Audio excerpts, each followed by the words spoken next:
It is a good morning to you. Welcome to our second line. My name is Zanzelen Dewele, and this is the Breakfast Club. As promised, today in our program, we are having a special guest, Professor Jonathan Moyo. I know I've been receiving a lot of messages. I've been receiving a lot of questions.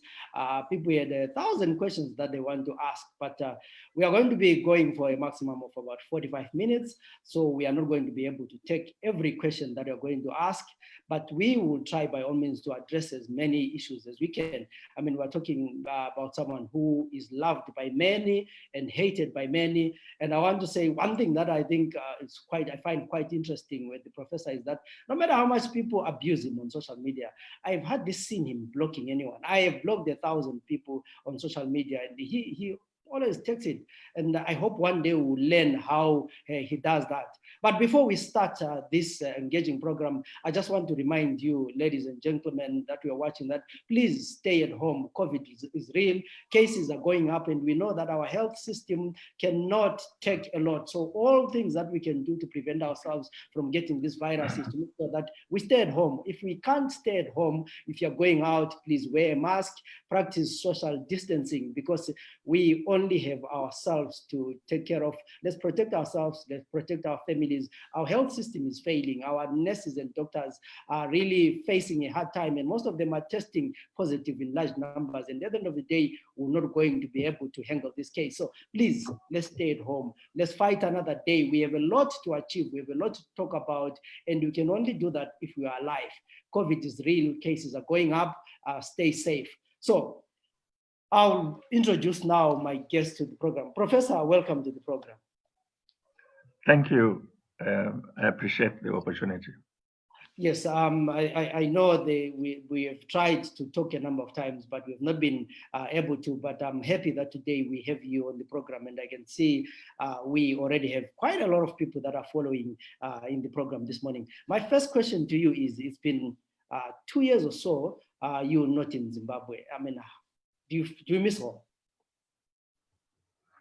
Well, home is many things, but I have to say, yes, of course, there is no place like home in the physical sense or geographic sense and cultural sense of having the opportunity to interact with members of your extended family and so forth. But in this digital era, home is also quite broad.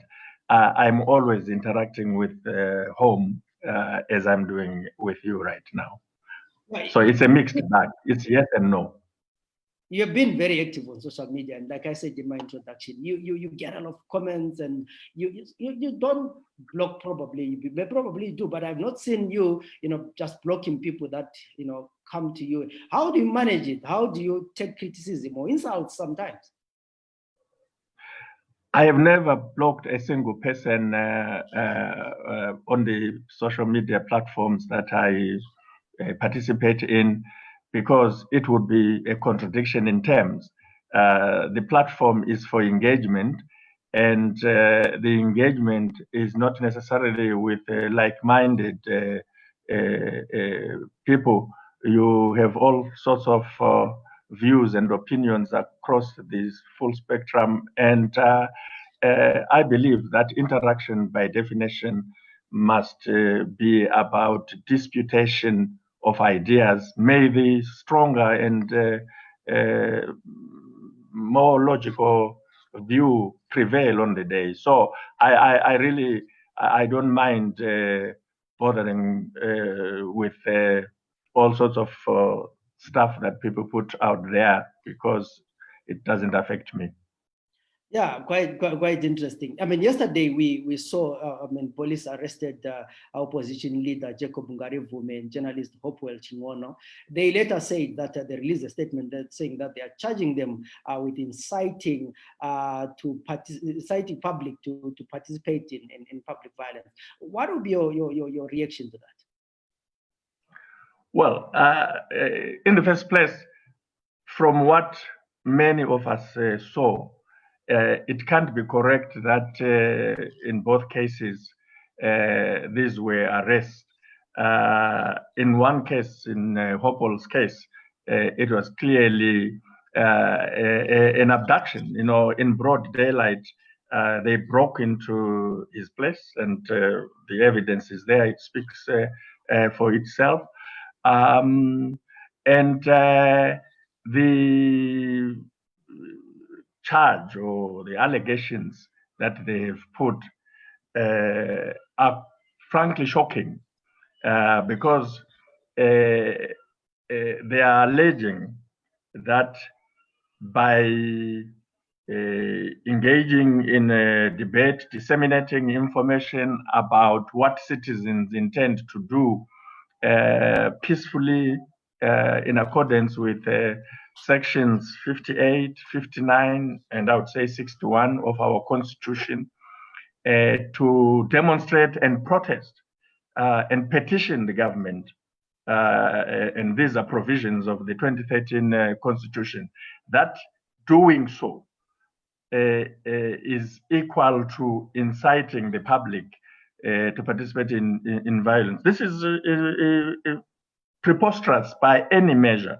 And it exposes this particular government because when they came into office through a military coup in 2017, they promised a new dispensation and declared themselves to be a second republic, different from the first republic as they defined it. But it turns out that, in fact, what they are doing is consistent with what you'd expect from a government that uses force or instruments of force, violence, military force to come into power. They do not accept that Zimbabwe is a constitutional democracy and that they have obligations in terms of that constitution. So this is a very shocking but not surprising development, because basically it's being done by people who only have known one thing throughout their political career or careers, as the case may be, and that is violence. And because they are creatures of violence themselves, they think that everyone else is like them. They are not prepared to accept that a democratic and constitutional society will have fundamental differences of opinion on matters of concern, matters of the day. And they are afraid because they know they were not elected. They not only used the military force to grab power in November 2017, but they used the same military force to steal an election in July 2018. And to do so brazenly, and it is against that background that I think the actions that they've taken against Hopewell and Jacob are totally unacceptable and against the Constitution and their own promises to the people of Zimbabwe in November 2017. Yeah, Prof, you were a Minister of Information at one point, and you know, one of the things that remain a mystery probably is the bombing of the Daily News, the bombing of the Voice of the People. Do you think it's been a culture to actually, you know, oppress journalists or make sure that it's difficult for journalists to work in Zimbabwe? Well, you know, one of the dark spots and points of heritage, especially regarding our post-independence period, is that certain acts have been committed in our country with impunity. We have not had a culture of accountability. So you get dastardly things, horrible things done, and we never get to know who did what. All that we get to know is when these things happened. And yet, you don't have to be a rocket scientist to know who controls and uses the instruments of violence with impunity in Zimbabwe. Interestingly, our police force has an impressive record of solving crimes, murder, especially crimes of violence committed by individuals and so forth. But when you find a very serious crime, an atrocity committed in Zimbabwe,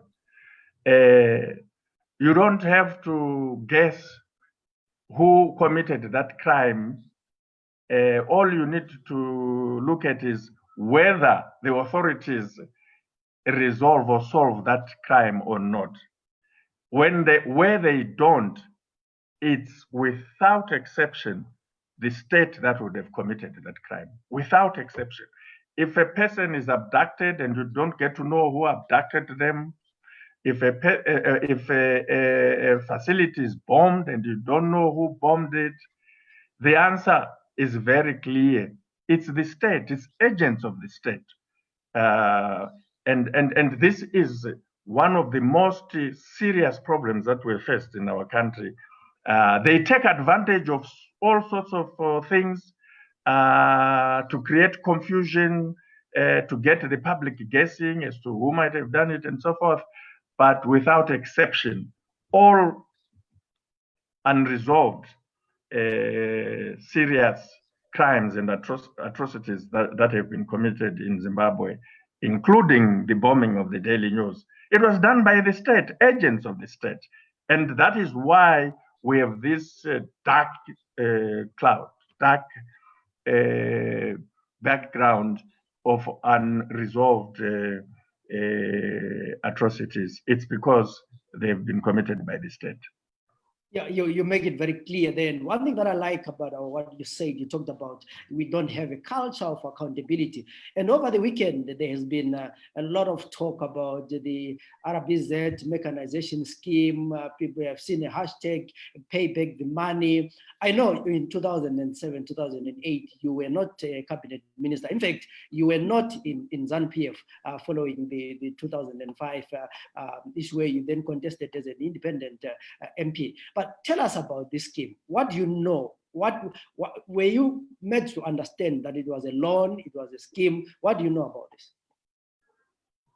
Well, I think that there's one background I find very important about this scheme and others like it, especially in regarding the support to the new farmers, providing them with agricultural inputs, fertilizers, chemicals, seeds, and so forth.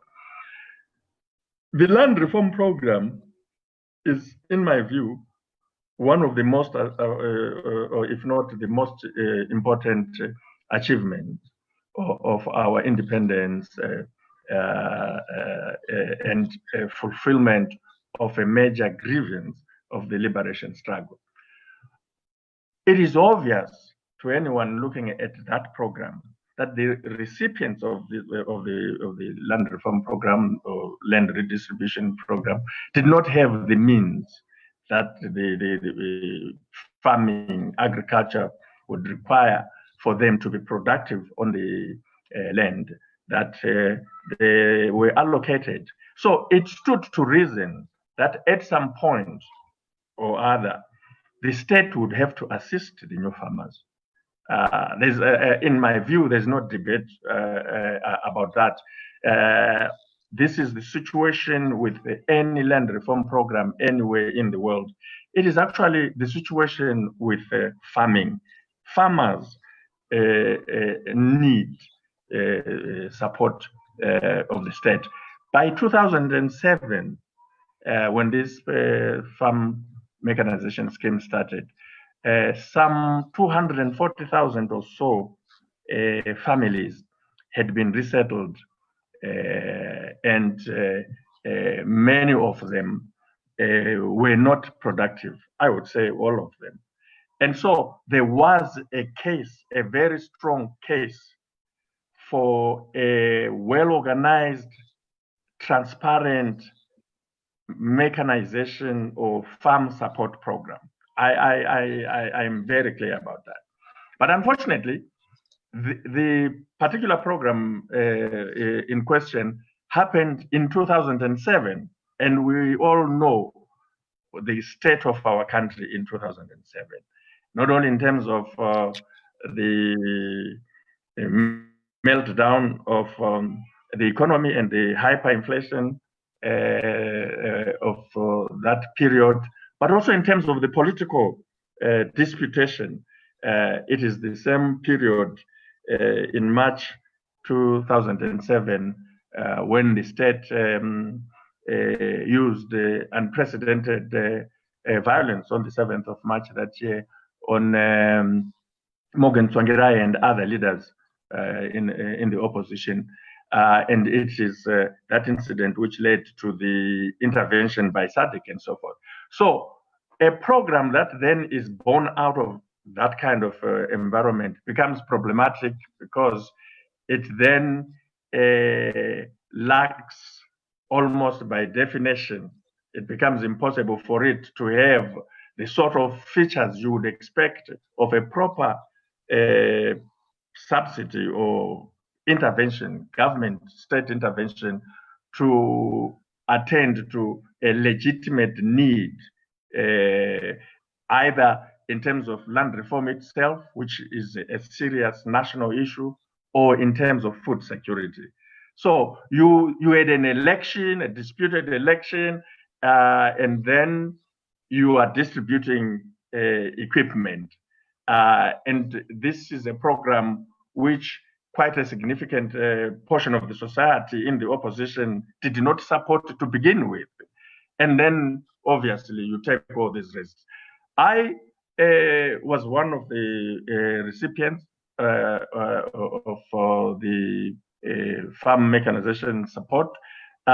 It was actually quite strange because the launch of the program was very public at back storage, and all provinces were invited, and it was similar to this. There's this reverend in South Korea, maybe Moon or something, who conducts mass weddings. The way the program was launched and distributed was like a mass wedding, where you just come, the people who are wedding, they come there, and the presiding guy is like, oh, welcome, wonderful, you are now husband and wife. It was like, oh, welcome all of you, you are now farmers. And look at the equipment you are going to get. It was on offer, available there for people to see. And people would go to their provinces. Mashonaland Central this way, Matabeleland North that way. And you are giving some lists of what you think you need, and you disappear and you forget about it. In my case, when I was in Cholocho, I got a call, a phone call from Elias Msakwa asking me where I was. And it was in the evening. And I tell him, I'm in Cholocho. And he says, I have my guys who are going to your farm to deliver your equipment. And I'm saying, well, I have constituency work here for a week. And he says, okay, no problem. If there are people there, they will deliver. And indeed, they go there, they deliver, and all they leave is a delivery slip or not, which is signed by the farmers. The farm workers. There's no other contract. There's no loan. There's no invoice. But there are statements made that you will be expected to pay. And these statements are not made to you. They are made in public presentations to say the new farmers will pay for this, and the modalities for that will be worked out at some later stage. And no modality was ever worked out.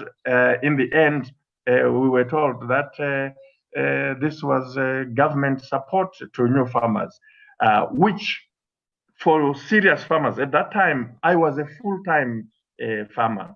From 2005 to 2010, my full-time occupation was farming.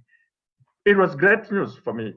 It was precisely the sort of support and assistance that we as farmers felt we needed. And that is part of the background that I can share with you. So from the farming point of view, and no farmer expected to pay back. No, because well, initially farmers expected to pay back, but eventually they were told that there was not going to be any payback, as you call it, because government had taken on the responsibility for the program, and it was we came to understand that it was a 200 million or so program, and that this was only the start of the program. Because remember, by 2007, 2008, there were over 240,000 families that had been resettled. Eventually, that number ballooned. It's now over 300,000 families. And the initial allocation was obviously not enough.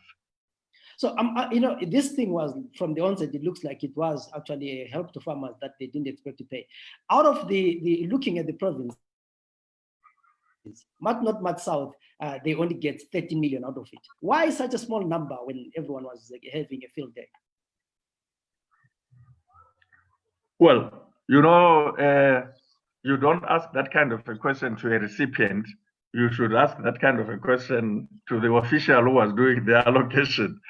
But if you look at it from the point of view of information in the public domain, you know, of course, that this was agricultural equipment, farming equipment, and Mat North is considered a wildlife farming zone, you know, with these agro zones that our country has, which is a fallacy, by the way. I mean, I grew up wondering, and I still wonder why some people think that we don't do agriculture in Mat North, that they think we are a wildlife zone and so forth. So it's partly to do with the fact that the new farmers in Matabeleland North were in wildlife farming and not in agriculture. I saw some people whose names I will not mention from that province, who were given very nice combine harvesters when they in fact didn't have the farms. So they were renting them out to farmers and making money. Which is part of the untold story about that mechanization scheme, is that there were some people on the list who were in fact not farmers and did not have any farm, but somehow managed to get the equipment. Yeah, Prof, let's move on to the other issue. Recently, there was a story in the Herald. I mean, this has always been the story probably since 2017, where there's this issue of ZANU PF. And recently, the Herald published a story saying that they wanted to extradite you on charges, 14 counts of fraud, money laundering, criminal abuse of office, corruptly concealing personal interests on a principle with the issue that is regarding to ZANU PF. 244,000. Can you tell us about this saga? What happened? Well, again, I cannot tell you about what the Herald published regarding the alleged extradition process that the Prosecutor General says he has started. What I can tell you is that when I left Zimbabwe on the 15th of November, or following the 15th of November military attack on my home and the home of Comrade Kasukwere, there was no court process of any kind against me. There was no warrant of any kind, no warrant of arrest involving ZIMDEF or any matter. The only issue was a violent attack by the military and using semi-automatic weapons and grenades and explosives.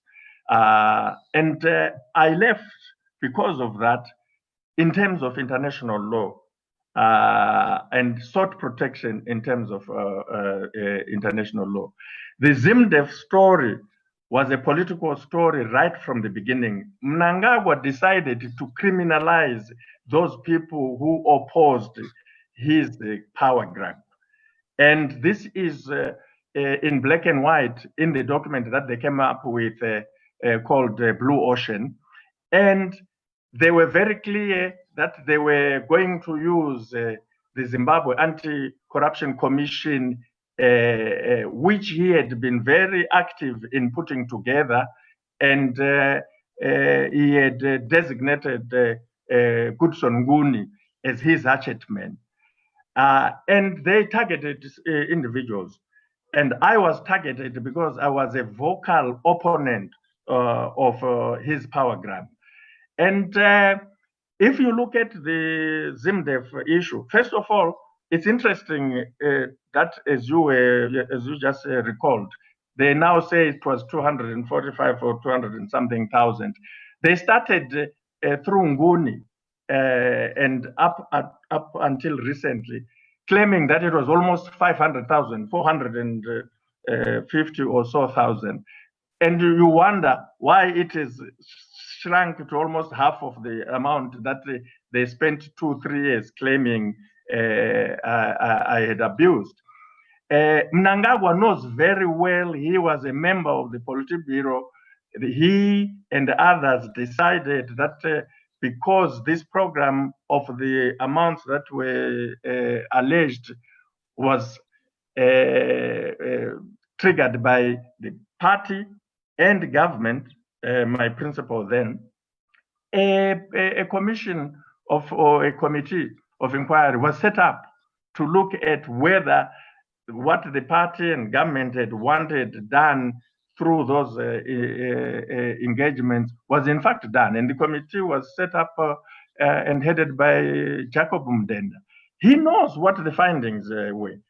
But because he had a political agenda and because it involved the criminalization of his opponents, a strategy which he continues to do up to now, they made all this nonsense. I went to the Supreme Court, and when the decision was made by the Supreme Court to say that this matter should go back to the Magistrates Court in 2017, ZAC refused to go to court.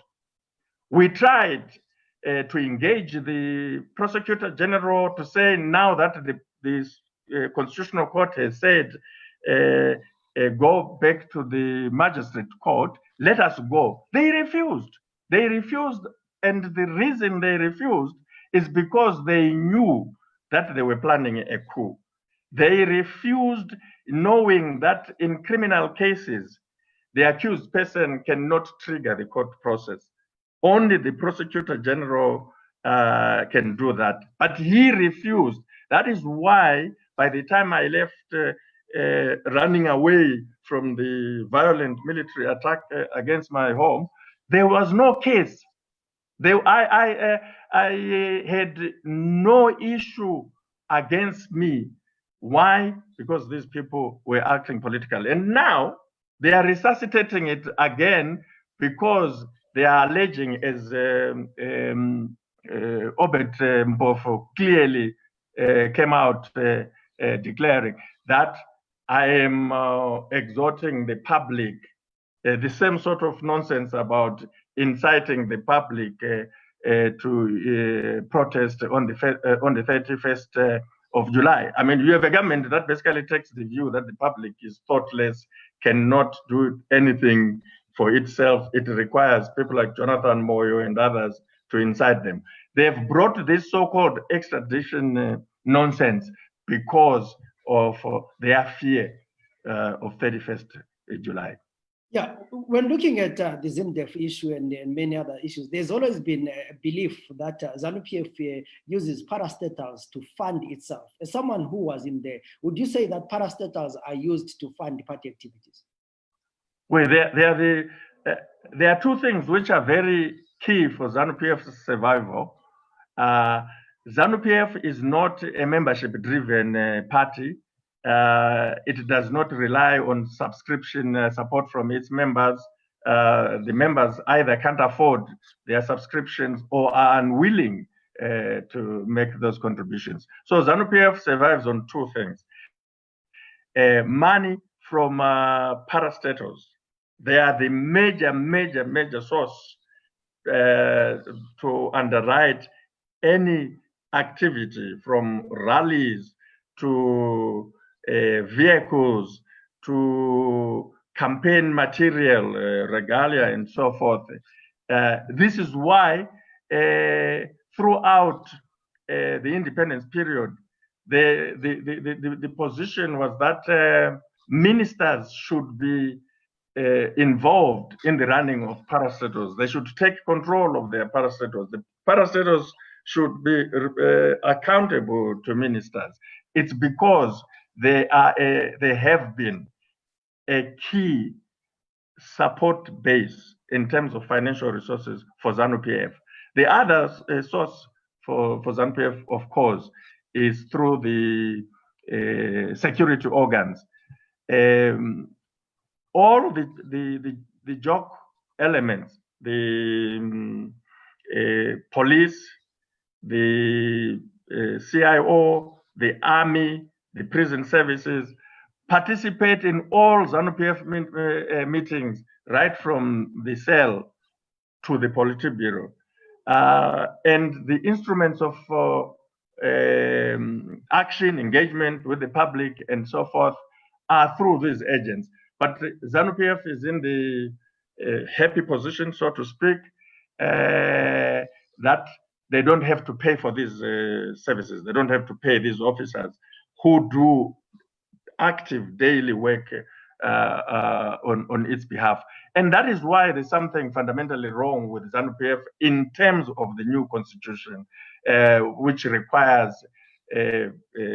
state institutions and government agencies to be non-partisan, not to be associated with any political party. So yes, that's what makes the big difference for ZANU PF. It has the parastatals and the state organs to fuel it, and that's an advantage which no other political party can have. Yeah, let me just take you back one more time on the RBZ issue and say to you, you admitted that you're a beneficiary. And if the Zimbabweans were to say, we want all those people who benefited to return back the loans or pay back the loans, will you be willing to pay for the equipment that you received? Of course. I bought my farm. I cannot be willing to buy my farm and take a loan to buy that farm, which was derelict when I bought it, and buy implements for that farm. And meanwhile, I'm not willing to pay for any other equipment that I use on that farm. It is inconsistent with my own particular circumstances in terms of how I got my farm. But I think it's also important for the public to understand that this was not the only scheme. In fact, it was not the most expensive scheme. There were many other schemes that the Reserve Bank supported, which benefited all sorts of people. And it is very important to, in terms of the law, to treat people who are in the same situations, same circumstances, similar facts, in the same way. It's a fundamental principle that is in our constitution. You can't be interested in one aspect of a similar program and not be interested in the other because maybe you are the beneficiary or those who benefited are somehow associated with you. In my particular situation, no problem. But I believe that this is a public policy issue, and therefore it is to be done transparently, which is a major problem there, and it is to be done lawfully. I also think that it is important in terms of this particular debate for the public to understand that it's not true that the $200 million farm mechanization program of 2007 and 8 was a debt that was then included or assumed together with the rest of what is in the RBZ Debt Assumption Act of 2015. This scheme is not included there, and yet what is included there, which amounts to $1.3 billion, includes all sorts of schemes, such as Bakosi, for example, and others that involved fuel, fertilizers, maize, and also 300 million of that is a debt going back to 1976. Yeah, so quite interesting. And Prof, I mean, one of the things that you just told us was that, ZANU PF, I mean, the military or the joke are part, and parcel or in the sitting of the meetings. So there is some form of entanglement there between the army and the party and the government. I mean, and the army has always played a role in the Zimbabwean politics. What do you think needs to be done to reform military? We have been talking about military reform for a long time. Can we have the military reform in Zimbabwe where we separate the army from the party and the government? Well, this is the $64 million question about Zimbabwe. As far as I'm concerned, Zimbabweans have had a number of opportunities to deal with this question, and they have been squandering them each time they get such opportunities. And the last time was definitely in November 2017. I mean, it is incomprehensible that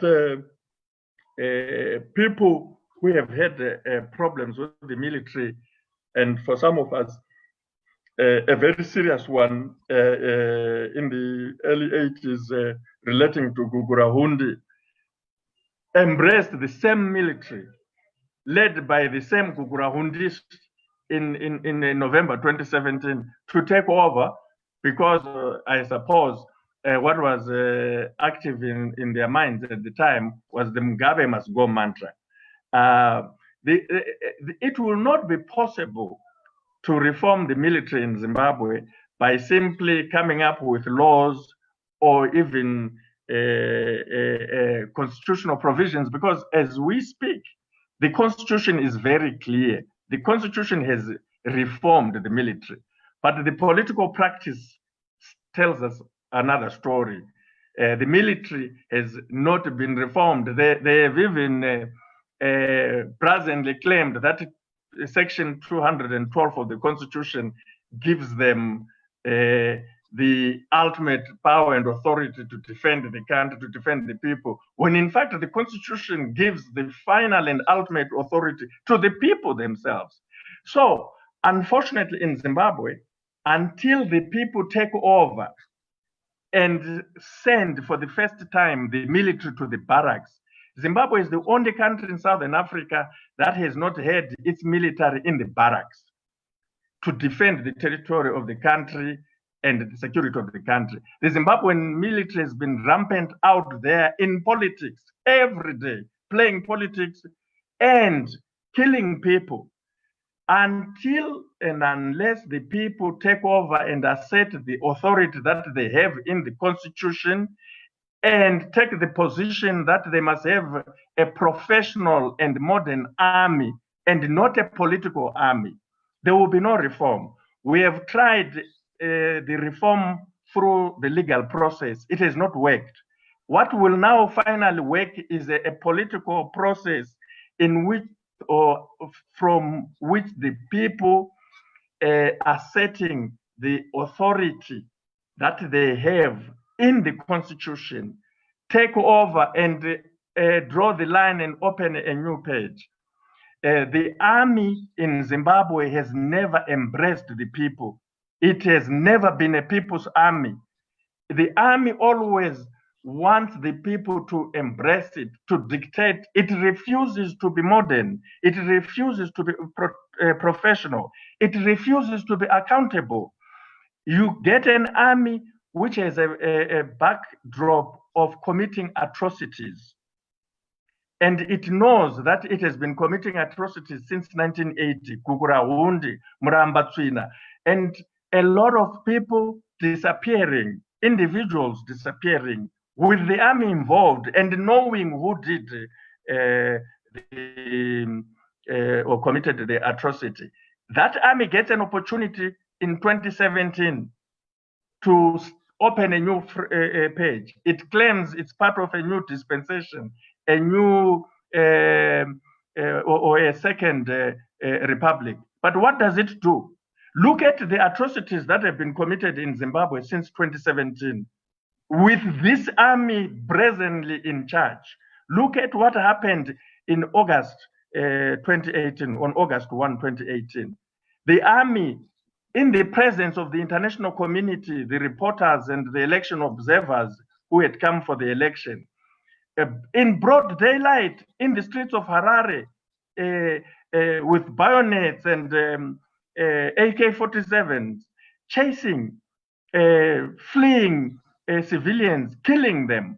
And you then get a process to look at what happened.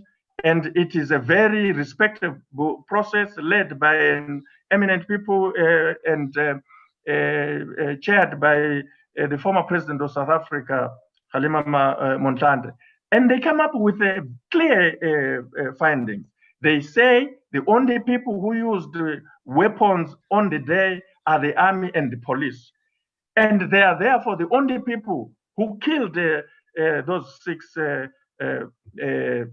civilians. They are the only people who critically injured the 35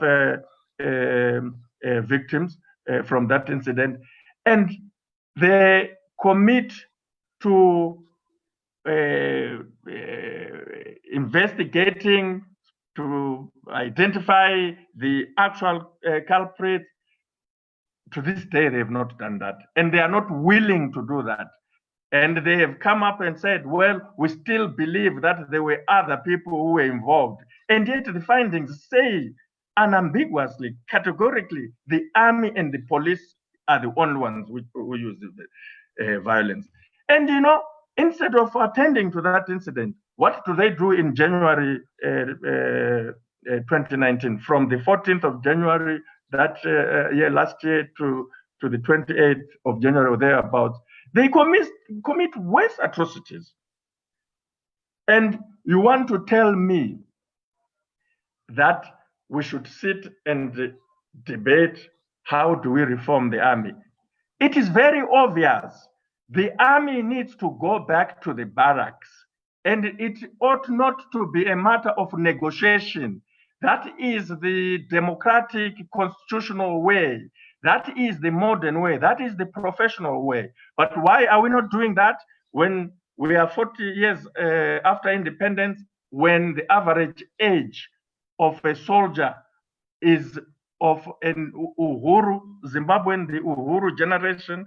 It's because the army is still led by commanders who are steeped in the Gugurahundi mentality in terms of their thinking. But also, we still have individuals who committed atrocities and got away with those atrocities in Gugurahundi, leading the army. The commander of ZNA, which is the most important part of the army, is a Gugurahundist. He commanded the 5th Brigade, and he boasted about killing people and said, yes, some can accuse us of being murderers, but we have a job to do here, and we will do our job. And they did the job, and the job was to massacre Zimbabweans and get away with it. It is not possible in a modern democratic constitutional country in 2020, anywhere else in the world but Zimbabwe, to find someone who led an army unity that massacred people being promoted to head the army. It is unacceptable.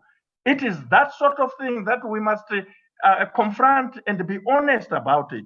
You can't have a commander of the Zimbabwe National Army coming from the 5th Brigade that massacred people and has gotten away with impunity. The head of MID, Thomas Moyo, is a Gugurahundist. He was in the 5th Brigade. How can you have the intelligence department or arm of the army led by a Gugurahundist who should not be in the army?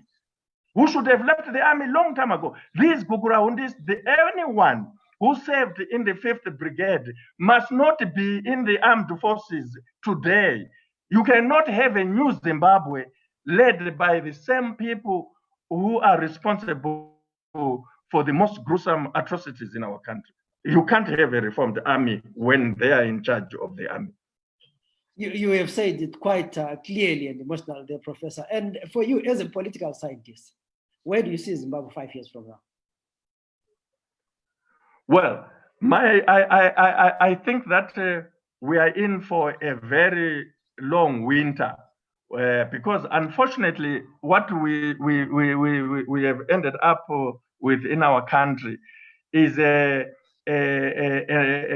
sad situation where in cultural, in political terms, those who seek change do not have a culture and mentality that is different or that is an alternative to those from whom they are seeking change. The ZANU PF mentality, the Gugurahunde mentality has become so pervasive that it is pervading the entire fabric of our political and cultural values. You now have in Zimbabwe a situation where it's always between good guys versus bad guys. It's not good values versus bad values. It's not good ideas versus bad ideas, good policies versus bad policies. If bad ideas are being pursued by a good guy, it's fine. If good ideas are being pursued by a bad guy, it's not fine. And so we have quite some serious business to deal with, in my view, speaking as a political scientist. And I think that we are missing the opportunity to benefit from something wonderful that we did as Zimbabweans, which is coming up with a new constitution in 2013. It may not have been the best constitution that we all wanted or that everyone wanted, but it is a wonderful starting point for all of us. If all of us were to base our conduct, our customs, our values and principles on what we have agreed as Zimbabweans, not only through coming up with that constitution in the negotiation stages, but also supporting the product in the referendum, we will make a big difference if in 5 years' time, what are currently included as the founding values and principles of our constitution in section 3 of that constitution become binding, if all of us were to support those values and those principles, we will have a new and different society. Otherwise, if we don't do that, I'm afraid Zimbabweans will continue to be perhaps the only population in Africa, if not in the world, whose citizens succeed very well outside the country and fail dismally inside the country. You know, and people fail where you do not have shared values and principles that treat everyone equally, that respect the human being, and whose principles of good and corporate, good state governance is in fact founded on common values. So I am afraid there's nothing that is happening in our body politic right now which indicates that anyone is really interested to uphold the founding values and principles of our constitution. When we say ZANU PF must go, we don't mean that ZANU PF individuals must disappear from the face of the earth. No, ZANU PF must go means the system, the values, that have brought us to this unacceptable situation even after we came up with a new constitution. Those values, which unfortunately are found in just about any other organization in Zimbabwe, be it a political organization, church, NGO, those values must go. We need to start afresh. It is difficult to imagine those values going when an organization called ZANU PF remains. Some of us who were in ZANU PF believed that we could turn the page and get ZANU PF to accept the principles and values that are in Section 3 of the Constitution. We thought it was possible to do that. But no, the Gugrahundists shut that door and they ended up seizing power by force, even after coming up with a constitution which says you can't do that, you should not do that, the power always belongs to the people.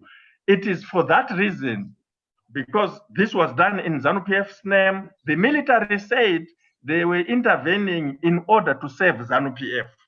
They put it in black and white. They did not say they were intervening to save Zimbabwe. They did not say they were intervening to save the founding values and principles that are in the new constitution. For that reason, this thing which was the reason for the military to use force to get into power must go. It is impossible for us to turn the page and have the new values that are in the constitution as long as something called ZANU PF is alive. It must go. But to say it must go does not mean all these wonderful people, fellow Zimbabweans, who are equal to other Zimbabweans who have been members of ZANU PF all these years must also go. They cannot go. They are Zimbabweans. They are entitled to the country and to enjoy its resources like any other person. But the organization called ZANU PF must go because it has come to symbolize what is unacceptable. It is the ugly face of the unacceptable in Zimbabwe. And lastly, Professor, my question to you is, having been in ZANU PF and in government for a while, looking back, do you have any regrets? No, except of course, a normal human being cannot fail to have regrets. You regret at a personal level, but regretting at a personal level is not important because in public life, you must always be striving for a higher goal, a wider one, a more inclusive, more encompassing.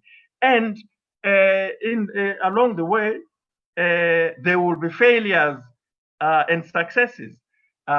Maybe in this case, there have been more failures, but nothing is a better teacher than failure.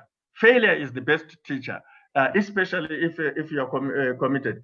Now, I wouldn't want to point to a failure as a regret in the larger scheme of things. I can't imagine any Zimbabwean of my age having had how else any Zimbabwean of my age would have participated in the life of our country without engaging ZANU PF, without working through ZANU PF one way or the other. There are a lot of people who say to me, but why did you join ZANU PF? You used to criticize them and then you joined them.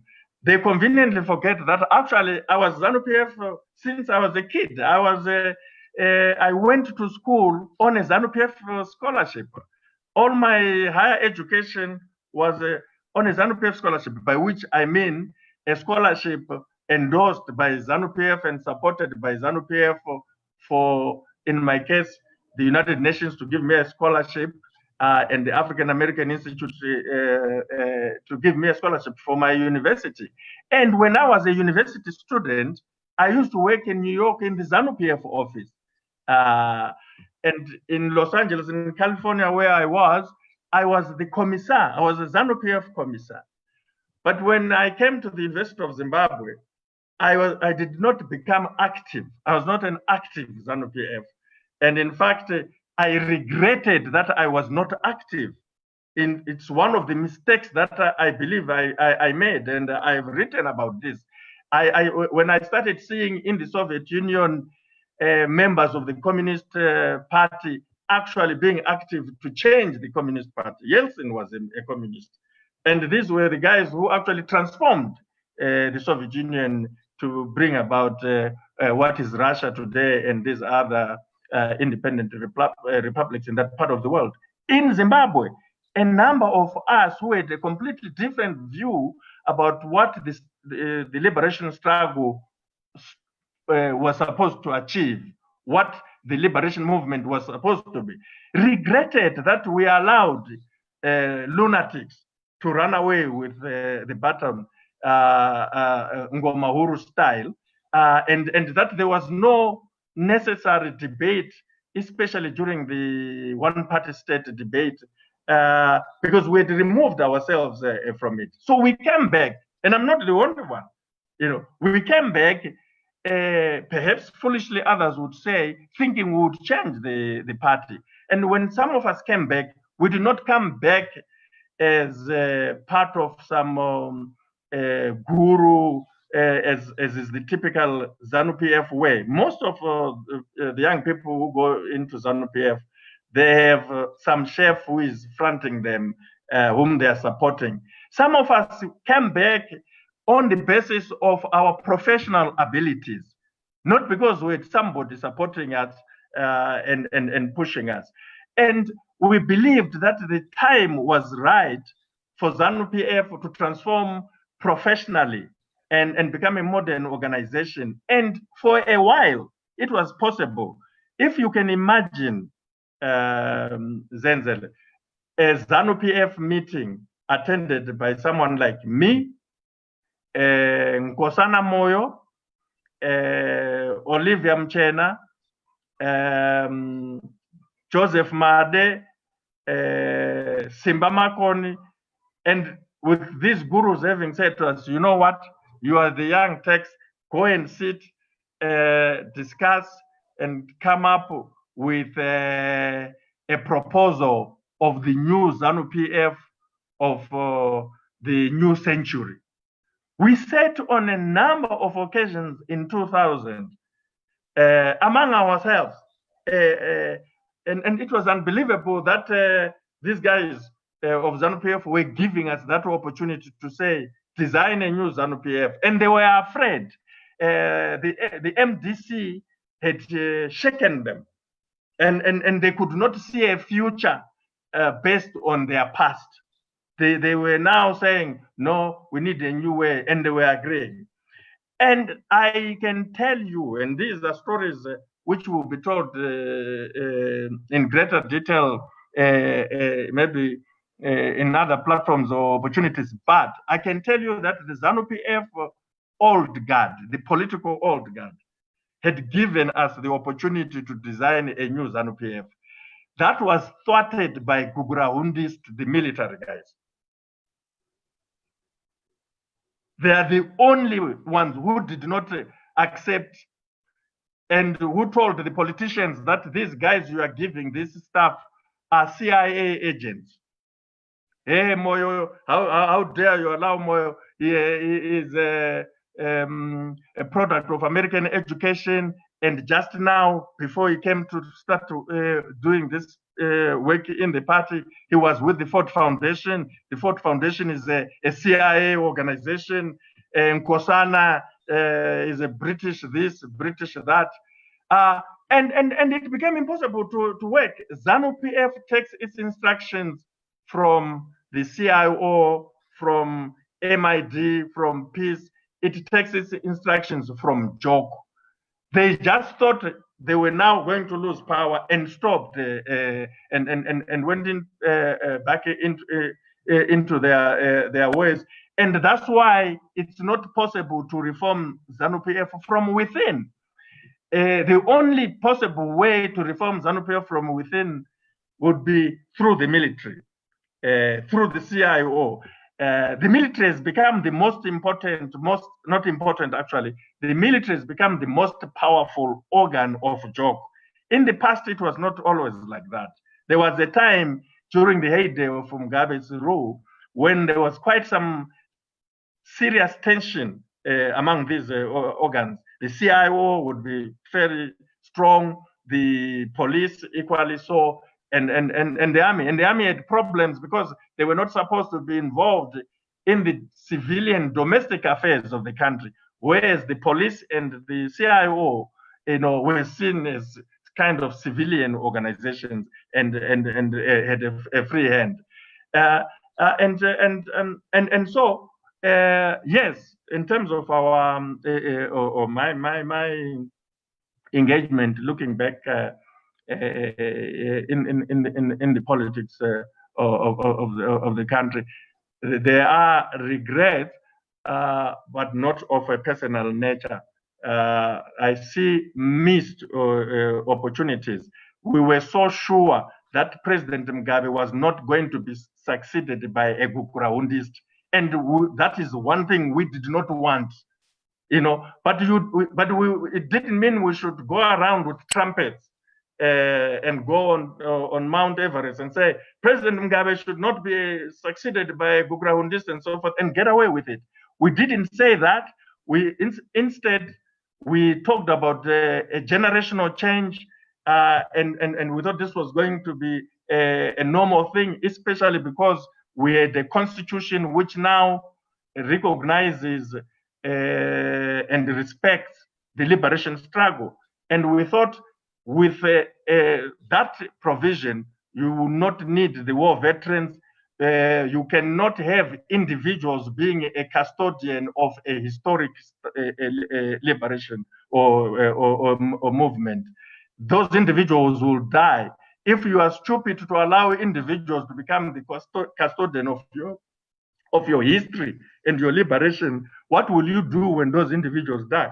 So we argued that the important values of the liberation struggle, empowerment, indigenization, land reform, these important values must be in the constitution, and they must benefit every Zimbabwean and not just ZANU PF members.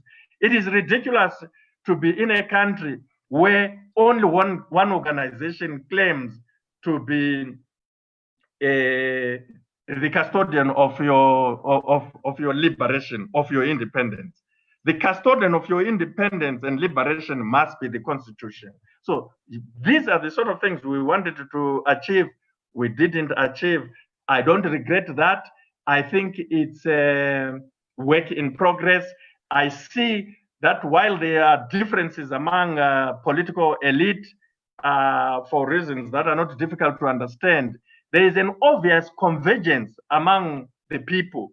The people of Zimbabwe are increasingly becoming of a common understanding. There is a meeting of minds among the people. And this is why Mnangagwa's regime is afraid of 31 July. They can see that there is a clear movement of the people. And that does, of course, give me hope. We may not see the kind of qualitative change in 5 years, but it is definitely on the horizon. On that note, Professor, I would like to thank you for taking your time to share with us.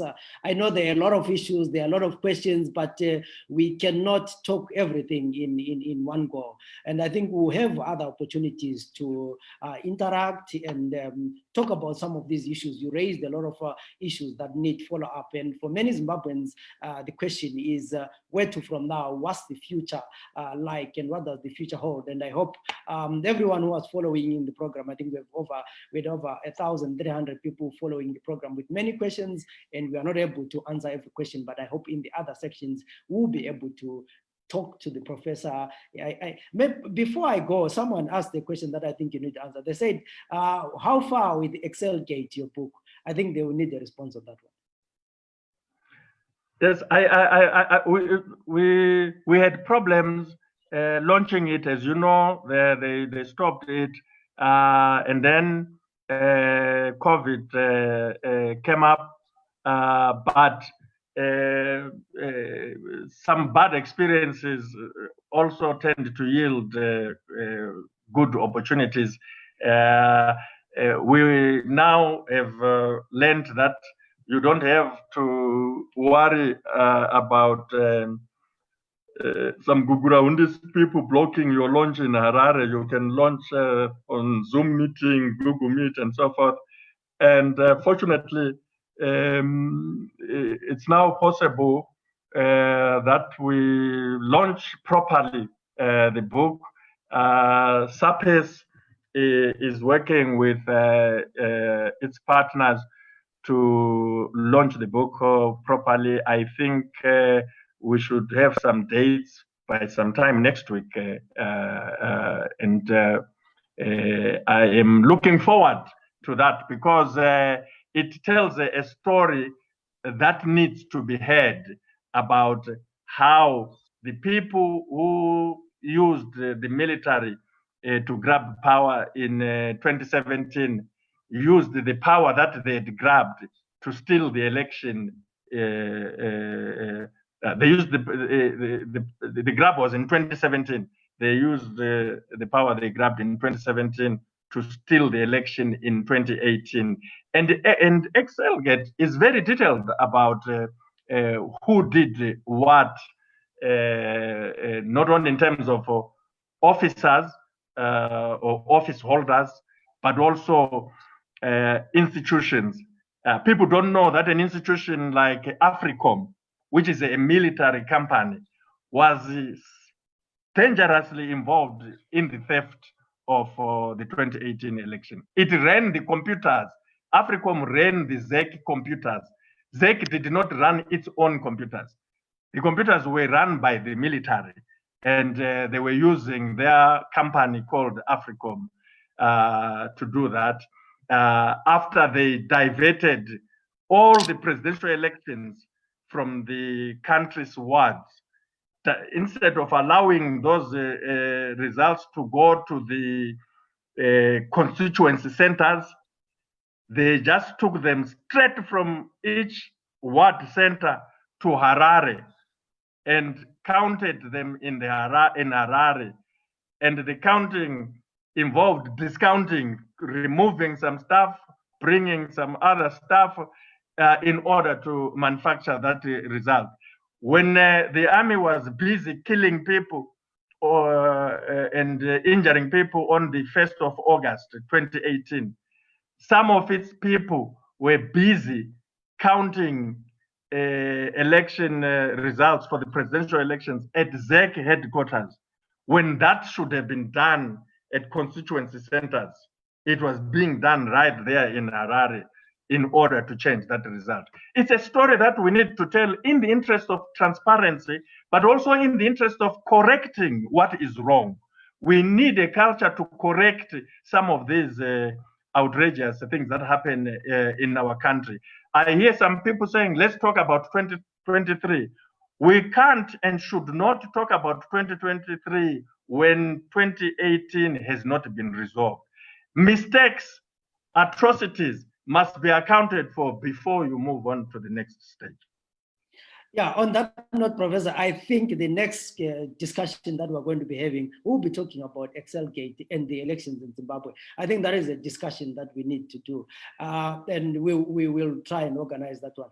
Thank you once again for joining us, and thank you for everyone who was following. My name is ZANU. Do like our Facebook page, follow us on Twitter at @ZW, and my Twitter handle is @Zenzele. And let's have this debate going on. And we can, I guess you can take the professor, ask questions from this interview, and let the debate begin. Thank you very much.